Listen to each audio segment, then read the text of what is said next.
Amigos de la Mafia del Saber, es un gusto saludarlos como siempre y también es un gusto como siempre estar acompañado del capo de la información, Samuel Prieto Rodríguez. Hola, ¿cómo estás, Alejandro? Qué gusto saludarte. Muy bien, mi querido Samuel, ¿cómo estamos? Me parece que todo correcto. Creo que sí. Bueno, dentro de lo que en este país es más o menos normal y correcto, ¿no? Sí, ¿verdad? Sí. Me parece bien. Pues bueno, amigos, miren, hace un par de semanas el Instituto Nacional Electoral ya dio su propuesta para las prerrogativas que les van a dar a los partidos políticos el próximo año, el 2025. Ya lo mandó, obviamente, para que sea integrado al presupuesto que se va a discutir en la Cámara Baja. Así es. Son más de 7,000 millones de pesos. 7,754. Para ser más exactos, sí. A ti te gustan las cifras exactas.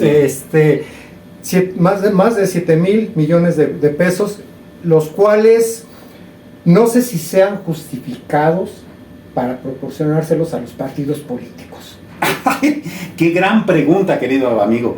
A ver, para empezar, tratemos de dimensionar. 7,754 millones de pesos para todo el presupuesto federal, pues es nada, ¿no? Es el 0.000 y no sé cuántos %. Pero a ver, generalmente cuando uno compra algo, lo compra en función del costo-beneficio que tiene, ¿no? Claro. Yo entonces lanzaría la primera provocación: ¿qué nos dan los partidos a cambio de todo ese dinero? Es que esa es la pregunta, ¿no? Si está justificado el presupuesto que les dan a los partidos políticos. Exacto. O es un negocio. Que yo creo que más bien es un negocio para los partidos políticos y que ellos mismos se lo proporcionan, porque ellos modifican las leyes, modifican pues todos estos artículos que tienen que ver con la ley electoral, a modo de que pues les sean proporcionados. Pero eso es por un lado, y por otro lado viene el asunto de que a un partido, por el número de votos alcanzados en la elección, pues es el presupuesto que les asignan. En este caso, Morena tiene más de 2,000 millones de pesos asignados, el PAN más de 1,000 millones, digo en números redondos, y así nos vamos con cada uno de los partidos. Pero en verdad lo requieren, lo necesitan. A ver, acabas de dar en el clavo. Los partidos se supone que básicamente lo que hacen es representarnos sobre todo en el Congreso, ¿no? Entonces, para hacer las leyes y estas cuestiones. Bien, partamos de dos cuestiones. La primera, en la última elección federal, los ciudadanos mexicanos, unos estuvieron de acuerdo, otros no tanto, pero la mayoría de los ciudadanos votaron por un solo partido en el Congreso, ¿no? Ya después hubo una serie de maniobras ahí en los órganos electorales y todo el rollo, y ahora resulta que Morena y sus aliados tienen sobrerepresentación, y esa sobrerepresentación además está diseñada de una manera tal que tienen mayoría calificada, ¿no? Entonces ellos pueden pasar reformas legales sin problema y reformas constitucionales también, ¿no? O sea, pueden modificar hasta la Constitución. Así es, ¿no? Que ya lo hicieron. Ya dieron la primera prueba por el Poder Judicial. En por lo menos 2 cosas, y lo van a hacer como en otras 4 o 5 más, es, ¿no? Correcto. Dentro de muy poco tiempo. Bien, ¿qué significa? Que todos los partidos de oposición, Movimiento Ciudadano, PRI, PAN, pues el extinto PRD ya no existe, pero PRI, PAN y Movimiento Ciudadano básicamente están de adorno, ¿no? Sí. Porque pues de todos modos, PT, Verde y Morena pueden por sí solos modificar hasta la Constitución. Pues entonces, los cientos o miles de millones que nos van a costar a Movimiento Ciudadano, PRI y PAN, pues es dinero a la basura, ¿no? Claro, pues más que a la basura, yo, desde mi punto de vista, al bolsillo de ellos mismos, de los mismos políticos. ¿Por qué? Lo mismo, ¿no? Porque resulta que el legislador también tiene una cartera dentro de su partido político, claro, en el cual cobra, claro, por decirlo así, ¿no? Entonces es otro ingreso más que ese político tiene, sin dar nombres, ¿no? ¿Sí? Ese político tiene. Y ese mismo grupo político adquiere ese dinero para hacer sus campañas electorales, porque resulta que si hoy es legislador, mañana quiere ser presidente municipal o pasado mañana quiere ser gobernador, y de ahí mismo van tomando ese dinero con la justificación de algunas carteras que tienen, ¿sí? Yendo a las comunidades, yendo a las cabeceras municipales, yendo, etcétera, promocionándose, ¿no? Sí, pero en realidad promocionándose, porque ni siquiera para informar lo que están haciendo en ese momento dentro de lo que son. Si es un legislador, no va e informa qué está haciendo dentro de su ámbito legislativo, ¿no? Entonces, creo que es un dinero que es mucho dinero, ¿sí? Que en realidad a la sociedad no le da nada. O sea, no le da ni siquiera información de lo que se está haciendo como partido político. Porque si nosotros vemos los medios de comunicación, las noticias, leemos los diarios, etcétera, etcétera, nos damos cuenta que el menos informado de lo que sucede en el país somos nosotros los mexicanos. Siendo que somos los que pagamos todo eso, era para que nos informaran de pe a pa exactamente qué hacen con ello, bolsillo, ¿no? Claro. No solo eso, a ver, en la campaña electoral más reciente, la de este mismo año, 2024, de repente si somos observadores, nos dimos cuenta de un par de cosas. A ver, cuando el anterior presidente, Andrés Manuel López Obrador, llegó al poder en el 2018, lo hizo después de por lo menos 2 décadas de ir a pie recorriendo el país, ¿no? De saludar a la gente, de comer en fonditas, de caminar a los poblados más cercanos o más lejanos, ¿no? Un tipo conocido, ¿no? Claro. Habemos quienes no estamos nada de acuerdo con su forma de hacer política, hay quienes sí, pero el mérito que sí tenía ese señor es que él conocía el país a pie, caminándolo, ¿no? Recorriendo las comunidades, conociendo a las personas.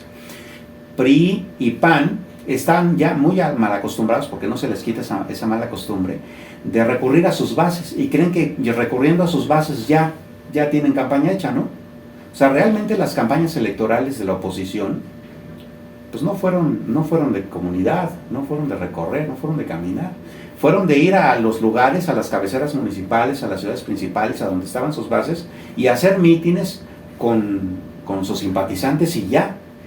Claro. ¿No? Lo cual abarataba mucho los costos y era muy maniqueo políticamente hablando, ¿no? Sí. Y ese es un problema también, porque también significa, pues, que lo último que son esos partidos es Ciudadanos, ¿no? Así es. Pero aparte de eso, todavía el Instituto Nacional Electoral les proporciona tiempos aire, por televisión, por radio. Sí. Sí.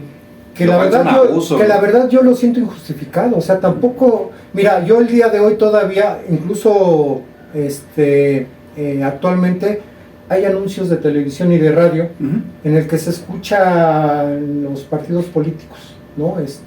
Cuando ya la campaña recién acaba de terminar, o sea, no tiene mucho, ¿no? Tendrá algunos meses, pero también la gente yo creo que se cansa, ¿no? de estar como escuchando de manera repetitiva todo ese tipo de situaciones, pero no les cuesta, o sea, al final de cuentas a ellos no les cuesta, por eso también lo hacen, ¿no? Y al que le cuesta es al ciudadano, porque el ciudadano es el que termina de todas maneras pues pagando sus impuestos de manera bimestral, anual, o a las mismas empresas, etcétera, etcétera. Y eso es todavía más abusivo, porque no nada más le cuesta a los ciudadanos la producción de tanta porquería que tienen como spots publicitarios y eso, que son además muy mal hechos, ¿no? Sí, y los informan súper caros, ¿no? Así es. No solo eso, a ver, la reforma electoral de 2007 planteó justamente que ellos dejaran de pagar por el tiempo aire en la televisión y en la radio para que se difundieran esos spots, y abusivamente hicieron que el tiempo oficial de radio y televisión del Estado mexicano se utilizara en eso, ¿no? Ok, primero, el Estado mexicano generalmente no ocupa casi todo el tiempo, la gran mayoría de ese tiempo no lo ocupa, y además ese fue un impuesto que se le impuso, valga la redundancia, a la radio y la televisión mexicana en las épocas del autoritarismo priista, ¿no? Cuando darles concesiones de radio y televisión significaba una retribución política, ¿no? Correcto. Ahora resulta que desde que se dio la reforma de telecomunicaciones hace más de 10 años, pues cada vez que un concesionario de radio y televisión renueva esa concesión, que ahora más bien es una licencia, pues tiene que pagar por adelantado el valor de mercado que esa concesión tiene en el mundo. Y estamos hablando de cientos y miles de millones de pesos. Lo cual significa que los tiempos oficiales ya no tienen justificación. Claro. Porque ahora el concesionario o el operador de esa frecuencia de radio y o televisión paga hasta por anticipado lo que va a ganar, ¿no? Sí. Entonces, los tiempos oficiales terminan siendo un robo, ¿no? Claro. No solo eso, sino que además los concesionarios tienen que asumir financieramente de su bolsa el tiempo aéreo para los partidos políticos. Es un verdadero robo por donde lo veas. Sí, por todos lados, ¿no?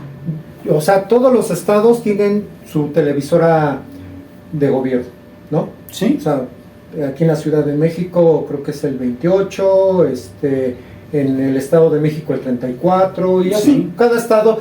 Creo que ahí es donde deberían de claro. Los partidos políticos, porque también ese es otro tema, o sea, hay una desigualdad entre el partido gobernante contra los demás partidos que pueden ser oposición o pueden ser incluso hasta aliados, pero el que impera es en ese momento en la televisora local es el partido gobernante. Claro. ¿No? Porque no le da oportunidad a los otros partidos de expresar sus ideas, su ideología, lo que están haciendo, o sea, lo que se supone que lo anuncian, perdón, a través de los mítines y que sacan el dinero o el recurso de los mismos partidos políticos que le da el INE, ¿no? O sea, es un círculo vicioso muy, muy grande en el cual la desigualdad entre los partidos políticos también pues es muy grande y va dependiendo de quién vaya gobernando en ese momento. Exacto, ¿no? Sí.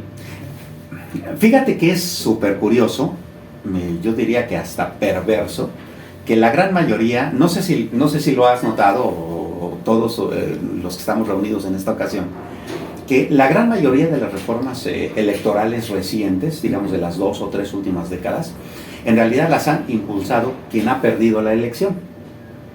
Sí. ¿No? No, pues es que tú me ganaste porque te aventajaste, porque tenías el aparato del gobierno y todo el rollo, y las impulsaba la oposición. Y la oposición decía, bueno, hagamos más igualitario este asunto. Y sí, bueno, gracias a eso se ciudadanizó el árbitro electoral, ahora se supone que había un tribunal electoral bastante más apegado a las cuestiones legales que a las cuestiones políticas, etcétera, una serie de factores. Pero algo que en efecto, como tú bien comentas, dejaron sobre la mesa es, mientras más votos ganaste, más dinero te toca. ¿Por qué? O sea, ¿cómo por qué? Exacto, ¿no? Eso es estúpido, porque claro. Entonces significa que al grande lo estás alentando a que siga siendo grande muy fácil. Así es. Y al que es chico, no lo dejas crecer, que se supone que es el principio de la inequidad electoral. Se supone que todos los partidos deberían competir en igualdad de condiciones, ¿no? Así es. No, y eso está súper marcado desde todos los tiempos, ¿no? O sea, el partido que llega al gobierno, pues aprovecha, ¿no? Esa legalidad que tiene en las leyes electorales, pues para beneficiarse de gran manera. Pero creo que este círculo vicioso, pues es muy difícil de poderlo romper y poderlo hacer de una forma equilibrada. Creo que en México nosotros como políticos y ciudadanos no estamos acostumbrados a eso. O sea, no tenemos esa ideología en la práctica de la igualdad. O sea, no tenemos por qué ser iguales, pero en términos de competencia política. En términos de competencia, ¿no? Exacto, en términos de competencia. O sea, yo creo que, es más, yo hasta sería de la idea que hay partidos políticos que la verdad no tienen ni siquiera razón de ser. El Partido del Trabajo no tiene razón de ser. Bueno, actualmente sí, es parte del bloque que conforma la mayoría morenista. Sí, es un bloque convenista, de conveniencia. Igual que el Partido Verde. El Partido Verde, ¿cuántas veces no lo hemos visto competir con el PAN? Otras con el PRI en su momento. Claro. Y sabemos quiénes son sus dueños. Sabemos quién es el dueño, o sea, porque ni siquiera estás hablando de decir, bueno, son personajes políticos que asumen una responsabilidad social. No, o sea, son dueños de un partido político. Sí, es un negocio familiar, claro. Entonces, ¿qué razón de ser tienen estos partidos? ¿Sí? Si al final de cuentas vamos a ver siempre el partido fuerte de izquierda contra el partido fuerte de derecha, ¿no? Yo creo, no sé cuál sea tu impresión de todo esto, o bueno, tu idea, pero creo que sí debería de haber un cambio muy específico en lo que tiene que ver con la competencia electoral. Toda la razón tienes. Pero, sin embargo, fíjate, tratemos un poco de irnos a la parte política, que a ti te gusta mucho, y la aterrizamos en números. ¿Te late? Okay. A ver, acaba el Partido Acción Nacional de cambiar su dirigente, ¿no? Ahora es Jorge Romero, que por cierto, Jorge Romero, pues es, digamos, alguien muy allegado a quien se va, que es Marco Cortés. Lo cual significa que es PAN con lo mismo, que va a seguir siendo un partido, pues, bastante complicado de entender en términos de sus filias y fobias políticas, ¿no? Que está muy enfrentado con el poder actual, pero que además Jorge Romero está acusado, por ejemplo, de ser el que encabezó el famoso cártel inmobiliario de la Ciudad de México, y vamos, sigue siendo la misma corruptela y el mismo PAN con lo mismo. Vámonos al PRI. En el PRI el secuestro sucedió desde antes de que siquiera terminara el periodo electoral, y Alejandro Moreno ya había cambiado los reglamentos internos para poder reelegirse, y ahora puede quedarse al frente del PRI si quiere hasta el 2032. Así es.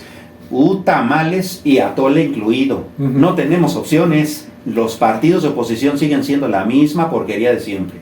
Así es. Lo acabas de decir además con el Partido Verde y con otros partidos que en realidad han crecido al amparo de aliarse al mejor postor y que son negocios familiares. Entonces, ¿en serio? ¿Partidos políticos? Pues a lo mejor hasta el sistema ya está agotado, ¿no? Creo que sí. ¿Qué es lo que considero que debería de ser? Primero, todos los partidos políticos tener la misma cantidad de dinero para, ya sea en este caso los partidos políticos, para hacer su trabajo político, que ni lo hacen en verdad, porque hay carteras que las tienen de adorno. Sí. O sea, las carteras, o lo que le llaman ellos carteras, son las áreas que tienen dentro de sus propios partidos políticos, ¿no? Que el área de apoyo a jóvenes, ellos le llaman cartera. No porque sea la cartera, ¿no? En realidad sí. Pero hay carteras que de verdad no tienen razón tampoco de ser, pero ahí están, ¿sí? Ahora, competir con la misma igualdad de circunstancias, ¿qué significa? ¿Sabes qué, maestro? Vamos a ir a esta competencia, pero cada quien se va a ir con sus propias canicas. O sea, el verde que vaya con un candidato del verde, el azul con uno del azul, el rojo con uno del rojo, y así. O sea, eso de que yo me lío con fulano, la verdad eso yo no lo considero como ni ético siquiera. Pues no. ¿Sí? Porque quiere decir que no tienes como partido no tienes ese poder, ¿sí? de poder convencer a la ciudadanía de tu proyecto. Y tienes que estar dependiendo de los partidos como más fuertes o más grandes. O sea, vamos a ir a una competencia, pues ve tú solo, hermano, ¿sí? Claro. Y que cada quien vaya, sí, va a haber 6 candidatos, ni modo, va a haber 6 candidatos, pero que cada candidato proponga lo que en verdad considera que va a ser para tal gobierno o para tal, por lo que se está dando esa elección, ¿no? ¿Sí? Y ahí es donde realmente vamos a ver qué tanta fuerza tiene cada partido político, ¿sí? Y qué tan merecedor es de continuar en una contienda política o no. Entonces, ¿qué otro cambio?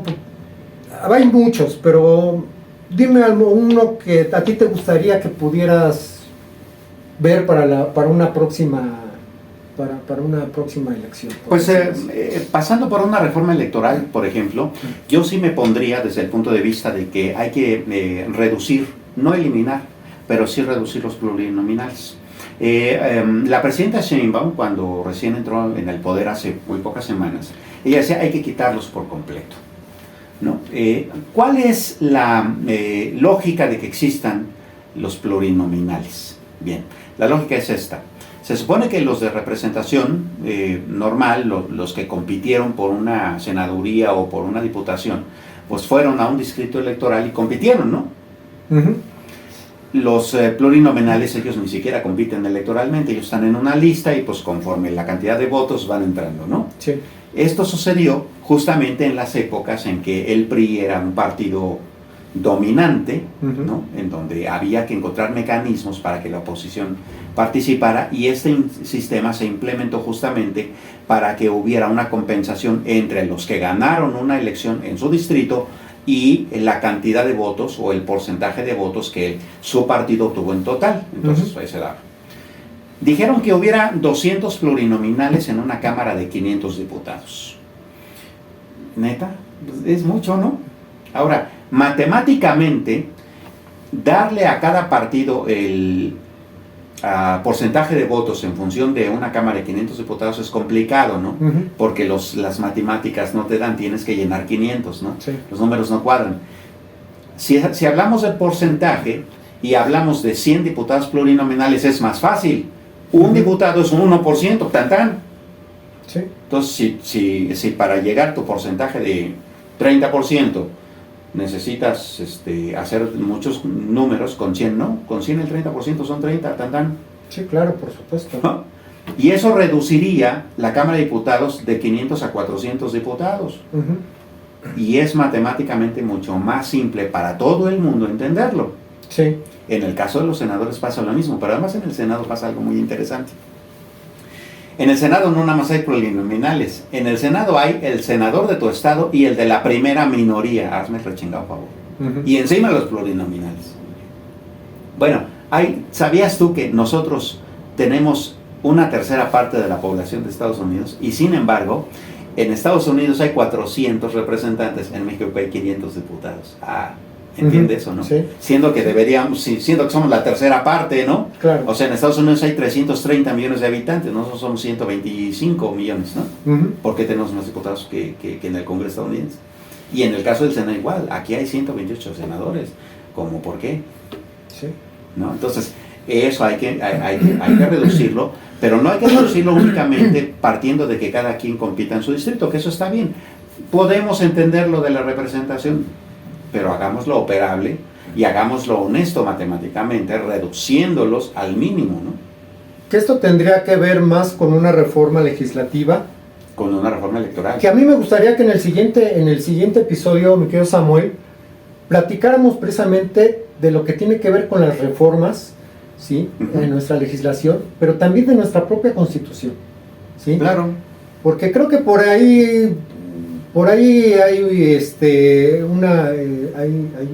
una plática interesante que se podría dar con respecto al tema de la propia Constitución como tal que tenemos nosotros. Hay mucho que decir al respecto. ¿Qué te parece, no? Pero vamos a cerrar con algo. Tu propuesta, ¿cuál sería tu primera propuesta que tú como gobierno, o si tú tuvieras el poder, hacer un cambio electoral, o a la ley electoral, ¿cuál sería el primero que tú harías? ¿O cuál harías? ¿Cuál te gustaría ver o hacer? Bueno, te compro dos y te agrego el mío. Órale, va. Te compro el asunto de que sí hay que hacer dinero parejo para todos los partidos, y te compro el asunto de que la representación en el Congreso es mejor con menos plurinominales. Ahora te agrego una cuestión. El equilibrio de poder es real, ¿no? Yo te pondría, por ejemplo, si yo partido gané la elección, entonces yo pongo mis funcionarios, pero los medios públicos y los organismos del gobierno federal o federales que se encarguen de fiscalizar al gobierno, no. Es decir, si yo gané el gobierno, entonces el segundo, el que ganó después de mí más votos, es el que se encarga de los organismos que supervisen al gobierno. Ok. ¿No? Y la Procuraduría y la Secretaría de la Función Pública, todas esas organismos que se encargan de supervisar al Estado, pues que sean de la segunda fuerza política, ¿no? Y la tercera fuerza política que se encargue de los medios públicos. Ok. Entonces, esa sería una propuesta que a ti te gustaría ver, y si tuvieras el poder de hacerlo, ¿lo harías? Lo haría. Perfecto. Yo voy a hacerte una que a mí me gustaría que pudiera suceder. Bueno, una y media, porque iría algo dentro de esta propuesta. 1, homologar todas las elecciones. O sea, eso de que cada año hay elecciones, que porque en un estado va a haber renovación de alcaldes, pero que al siguiente año va a haber renovación del Congreso, pero que en 2 años después el gobernador, ese es un derroche de dinero impresionante, porque es dinero año con año que el Instituto Electoral tiene que gastar en elecciones, porque en un estado hay en 1, 2 o 3 estados hay una elección, un tipo de elección, pero al año siguiente son en otros estados. Entonces todos, o sea, en 3 años, todos los presidentes municipales de todos los estados de la República que se cambien. En una sola elección, todos parejos. En los otros, o en esa misma elección, también los congresos locales. ¿Sí?